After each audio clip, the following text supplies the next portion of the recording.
Sejam todos bem-vindos ao canal Medo Silencioso. Não deixem de se inscrever e ativar o sininho para não perder os próximos vídeos.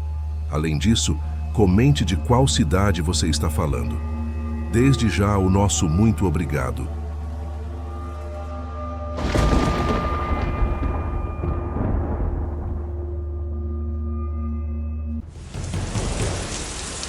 Olá, pessoal. Por favor, ajudem-nos a alcançar a meta de 4.000 horas assistidas. Assistam aos nossos vídeos até o final e não se esqueçam de deixar o seu like, ativar as notificações e fazer um comentário sobre o que acharam dos nossos vídeos. Contamos com o seu apoio. Agora, vamos ao vídeo. Era uma noite quente de setembro quando finalmente viajei para conhecer a família do meu esposo. Já estávamos juntos há alguns anos, mas sempre adiamos essa viagem. O destino, porém, parecia ter planos próprios. Chegando lá, o passado daquela cidade ainda ecoava, especialmente o trágico incidente que havia marcado o mundo e que eu sabia que não poderia ignorar. Curiosa por natureza, comentei com meu esposo que queria ver de perto o local onde tudo aconteceu. A boate que anos antes havia se tornado o epicentro de uma tragédia. Minha irmã, uma espírita praticante, havia me alertado antes da viagem. Não vá até lá. Não é um lugar bom para você. Eu sabia o que ela queria dizer. Como médium, ainda que não praticante, eu sempre tive uma sensibilidade maior, mas era algo que preferia não mexer muito. O medo, sempre ele, me impedia de me aprofundar. Você tem a coroa aberta, ela insistiu, e lugares assim podem ser pesados para você. Não vá despreparada. Embora eu tenha concordado, o destino me pregaria uma peça. Naquela noite, por volta das 19 horas, saímos para o centro da cidade em busca de algo simples: churros. Caminhávamos tranquilamente, mas de repente percebi que estávamos a 2 quadras da boate. E sem muita cerimônia, lá estava eu, parada em frente ao lugar que tantas vezes vira nas notícias. A cena era sombria. Imagens de santos, velas ainda acesas e flores secas cobriam o portão como um memorial silencioso. A atmosfera ali era densa, quase palpável, como se o tempo tivesse parado no exato momento da tragédia. Fiquei ali por poucos minutos, mas pareciam horas. Algo dentro de mim pedia para ir embora, e eu atendi. Antes de sair, porém, ergui minha mão e, quase sem pensar, disse em voz alta: "Que vocês encontrem a luz." Mal sabia eu que aquelas palavras mudariam o que viria a seguir. Voltamos para a casa da minha sogra, onde estávamos hospedados. Meu esposo logo adormeceu, mas eu, como de costume, demorei a pegar no sono. Fechei os olhos, tentando relaxar, mas a quietude da noite foi interrompida por um sussurro. "Moça, moça." A voz era clara, mas distante. Não era o tipo de coisa que você ouve enquanto está no meio de um sonho. Abri os olhos, assustada, mas o quarto estava vazio. Voltei a fechar os olhos, tentando afastar aquela sensação estranha. Foi quando ouvi novamente, desta vez mais nítido: "Eu sou a Bruna." Outra voz logo seguiu: "Eu sou o Renato." Meu corpo congelou. "Que luz é essa que você disse? Fala para a gente." O medo tomou conta de mim. Apesar de gostar de filmes e histórias de terror, a realidade era muito mais aterrorizante. Fingi que não era comigo, mas não conseguia escapar da sensação de que aquelas vozes estavam ao meu redor. A única coisa que me ocorreu fazer foi uma oração. Sem me mexer, comecei a rezar mentalmente um Pai Nosso, pedindo que seguissem a luz. Aos poucos, as vozes sumiram e finalmente adormeci. No dia seguinte, permaneci em silêncio. Não queria preocupar meu esposo. e parte de mim preferia acreditar que tudo não passava de um sonho. Foi só no caminho de volta para São Paulo, na Serra de Juquiá, que criei coragem para contar o que havia acontecido. Quando mencionei os nomes Bruna e Renato, notei que meu esposo ficou visivelmente abalado. Lágrimas começaram a escorrer por seu rosto. Ele então me contou que Bruna e Renato eram amigos dele, vítimas da tragédia naquela boate. O choque foi instantâneo. Eu não fazia ideia de quem eram aquelas pessoas até aquele momento. Ele me mostrou fotos dos dois em redes sociais, confirmando o que eu temia. Eu havia realmente ouvido os espíritos de seus amigos.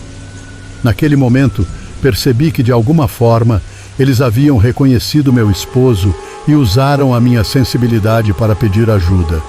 Hoje, tenho mais certeza do que nunca de que os espíritos existem e, de alguma forma, sinto que consegui ajudá-los a encontrar a paz. Embora o medo ainda faça parte de mim, aquela experiência me mostrou que, às vezes, nossa curiosidade nos leva a lugares que nunca poderíamos imaginar. Desde muito cedo, algo em mim sempre pareceu mais sensível ao mundo invisível, como se eu estivesse constantemente conectada a uma camada de realidade que poucos percebiam.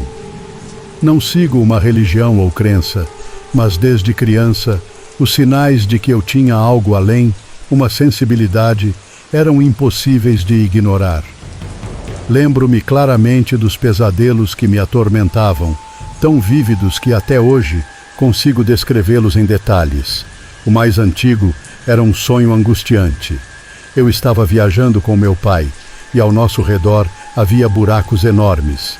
Desviávamos de alguns, mas em um momento crucial, meu pai caiu em um deles, e eu, impotente, o vi desaparecer, incapaz de segurá-lo. Na minha mente infantil, a queda dele simbolizava meu abandono, e o pesadelo me deixava com uma sensação de vazio. Outros sonhos foram ainda mais perturbadores. Um homem gigante com um machado me caçando, cirurgias que me cortavam ao meio e uma casa toda branca, manchada de sangue por todos os lados. Era um terror inexplicável para uma criança de apenas 8 anos. As noites, no entanto, eram piores que os sonhos. Comecei a acordar com frequência no meio da madrugada, com a sensação de que havia algo ou alguém me observando. Certa noite, ao abrir os olhos, vi um homem parado na porta do meu quarto. Ele era alto, magro, com uma palidez inquietante e me encarava de forma intensa.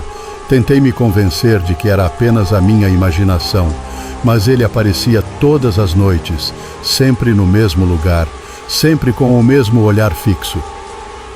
A cada noite, meu medo crescia, mas eu não conseguia encontrar coragem para chamá-lo, tampouco para atravessar o quarto e correr para os braços dos meus pais. Em vez disso, eu me cobria com o cobertor, esperando que o amanhecer afastasse a presença perturbadora. Certa manhã, perguntei ao meu pai se era ele quem ficava parado à porta, mas ele negou. Minha mãe, preocupada com meu estado, sugeriu que orasse, dizendo que tudo era fruto da minha imaginação. Mas a sensação era real demais para ser ignorada. Chegou um ponto em que minha mãe decidiu trocar de quarto comigo, acreditando que isso poderia resolver a situação. Durante algumas noites, senti um alívio temporário, até o dia em que os pesadelos voltaram com força total. Uma noite depois de sonhar que um palhaço no meu quarto tentava me pegar, acordei aos gritos. Minha mãe, vendo meu desespero, me levou para dormir no antigo quarto dela, colocando um colchão no chão. Ela me cobriu, me deu um beijo na testa e voltou a dormir. Mas ao abrir os olhos, senti aquele arrepio familiar. Olhei para a porta e por baixo da cama vi os pés do mesmo homem de antes. Cada vez que eu abria os olhos, ele estava mais perto. A cada segundo, ele se aproximava mais, até que, finalmente, fechei os olhos com tanta força que acabei adormecendo. Depois dessa noite, ele sumiu. Ou pelo menos foi o que pensei. Os anos passaram e os pesadelos diminuíram. Até que aos 20 anos eles voltaram. Era como se aquele homem nunca tivesse ido embora de verdade. Sonhava com monstros, lugares desolados e olhos me observando de todos os cantos. E claro, o rosto do homem reaparecia em minha mente. Só que agora, diferente de antes, parecia que ele me evitava. Era como se ele tivesse medo de mim, como se soubesse que eu estava mais forte, mais preparada para confrontá-lo. Hoje, às vezes acordo no meio da noite e vejo vultos rápidos ao meu redor, mas nunca consigo identificar se é realmente ele. O que sei é que mesmo após tantos anos, aquela presença, aquele homem, ainda está comigo, como uma sombra que me persegue, sempre observando, esperando o momento certo para se mostrar de novo. E agora, enquanto escrevo essas palavras, sinto seus olhos fixos em mim, como se ele nunca tivesse ido embora. Meu nome é Roberta e moro na zona leste de São Paulo, onde vivi muitas experiências que pareciam saídas de um conto de terror. Hoje, vou compartilhar uma que me marcou profundamente e que até hoje ecoa em minha mente. Quando nos mudamos para uma casa da Coab em São Paulo, eu tinha apenas 2 anos. A casa era simples, com um cômodo e um banheiro, mas mal sabíamos que ali estava prestes a se desenrolar uma série de eventos estranhos e inexplicáveis. Desde pequena, sempre fui sensível ao que me cercava, e aos 4 anos já tinha um amigo imaginário chamado Renato, que me acompanhava em momentos de solidão. Embora essa parte da história fique para outro dia, o que aconteceu naquela casa moldou minha percepção do sobrenatural. Com o tempo, percebi que algo não estava certo na casa. O clima sempre parecia carregado, e uma presença sutil e inquietante parecia nos observar. Minha mãe, que sofria de problemas renais, frequentemente se queixava de dores e desconfortos, o que gerava um ambiente de apreensão. Em uma dessas noites, enquanto minha mãe estava acamada, minha avó veio nos ajudar, e a casa estava mergulhada em um silêncio opressivo. Aquela noite, eu tinha cerca de 12 anos. Eram aproximadamente 2 horas da manhã, quando um sussurro suave e familiar chamou meu nome. Roberta, dizia uma voz doce, quase como uma brisa. Era Renato. Ao abrir os olhos, vi uma luz estranha e intensa vindo do corredor. A princípio, pensei que fosse meu pai passando, mas a luz era diferente, quase sobrenatural. Ela pulsava e emitia um brilho branco, como se algo de outro mundo estivesse prestes a acontecer.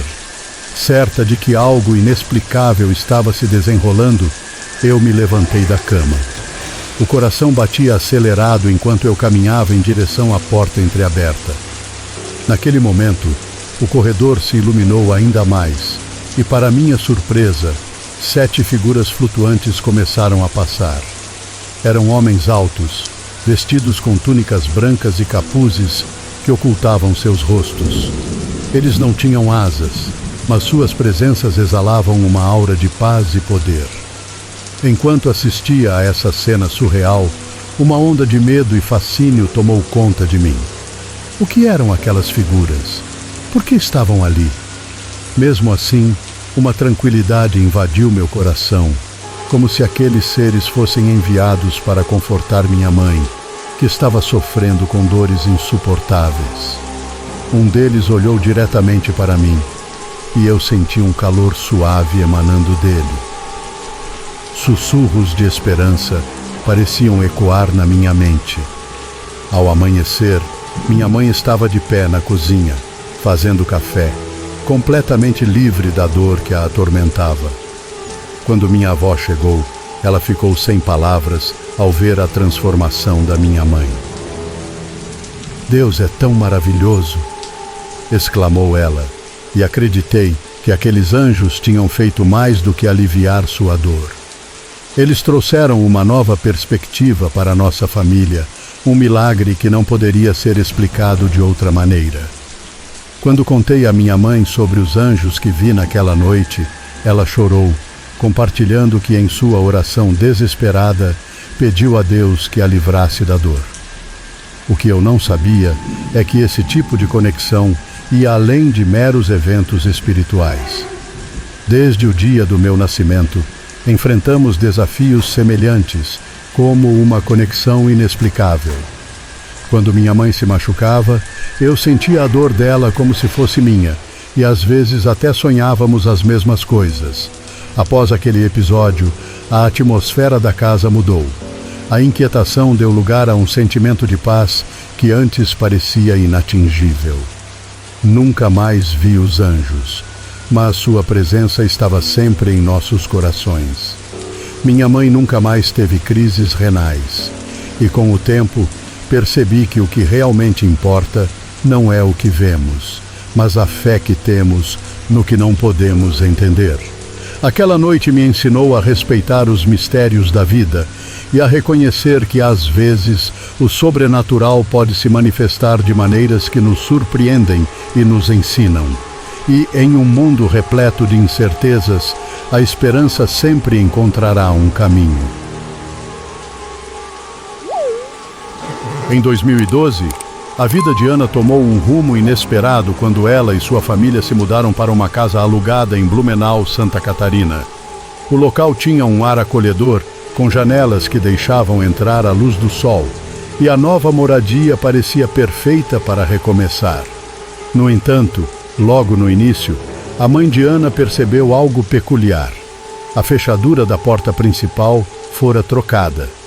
Por que alguém trocaria a fechadura, a menos que tivesse acontecido algo ruim aqui?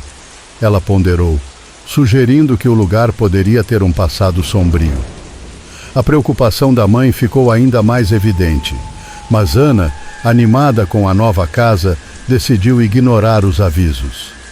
Ana trabalhava em um bairro distante e saía de casa muito cedo, por volta das 4:30 da manhã.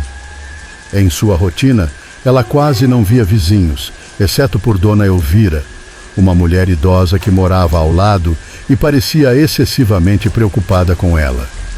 Sempre que Ana ficava ausente por mais de alguns dias, Dona Elvira aparecia para conferir se estava tudo bem. A jovem nunca entendeu essa preocupação, mas a considerava uma gentileza. Pouco tempo após a mudança, eventos estranhos começaram a se desenrolar.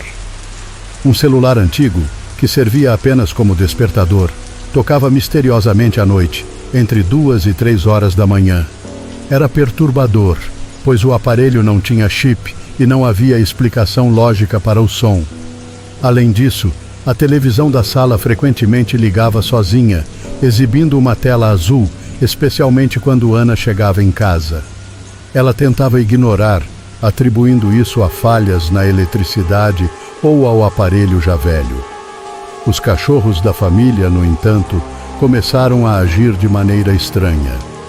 Em algumas noites, eles latiram sem parar, olhando fixamente para o quintal, como se estivessem vendo algo que ninguém mais conseguia. Em um desses episódios, Ana e seu marido foram acordados às 3 da manhã, convencidos de que havia alguém no quintal. Mas, ao saírem para investigar, não encontraram nada além da escuridão. Os eventos bizarros não pararam por aí. Ana começou a receber cartas estranhas, escritas à mão, que falavam sobre temas religiosos, mencionando a possibilidade de que os mortos pudessem voltar à vida. Embora nunca tivesse sido uma pessoa religiosa, Ana guardou algumas dessas cartas, achando que era apenas uma tentativa de evangelização. Quem enviaria isso para mim? Pensou, rindo da situação com os amigos. Cerca de 1 ano depois, Ana recebeu uma proposta de emprego em outra cidade e decidiu se mudar. Durante os preparativos para a mudança, ela começou a vender alguns móveis e chamou Dona Elvira para ver se interessava por um sofá-cama. No entanto, ao entrar no quarto, A vizinha ficou visivelmente nervosa e se afastou rapidamente, dizendo que deixaria um funcionário pegar o móvel. No último dia na casa, o marido de Ana estava fazendo a limpeza final quando um funcionário de Dona Elvira entregou uma jarra d'água. Durante a conversa, o funcionário perguntou se Dona Elvira havia contado o que realmente aconteceu na casa. Intrigado, o marido de Ana insistiu e o funcionário revelou a verdade chocante. A antiga moradora da casa havia sido assassinada. O funcionário explicou que Dona Elvira e a vítima eram muito amigas e que após um encontro que a mulher não compareceu, Dona Elvira ficou preocupada. Ela pediu ao funcionário que verificasse pela janela do quarto e, ao olhar, ele encontrou o corpo da mulher, amarrado e sem vida. O namorado da vítima era um foragido da polícia e a jovem havia desconfiado dele antes de seu desaparecimento. A partir desse momento, todas as peças começaram a se encaixar na mente de Ana. As cartas estranhas, a preocupação excessiva de Dona Elvira, a televisão que ligava sozinha e os cachorros latindo para o vazio agora faziam sentido. O perfume da antiga moradora parecia ter permeado os cantos da casa, e Ana sentiu um arrepio percorrer sua espinha. Enquanto a casa era demolida para dar lugar a uma nova rua, Ana olhou para o local e sentiu uma estranha conexão. Mesmo não conhecendo a mulher assassinada, ela sentia que algo precisava ser feito em homenagem a ela. Embora a casa tivesse desaparecido, os ecos de seu passado perturbador permaneceriam na memória de Ana para sempre.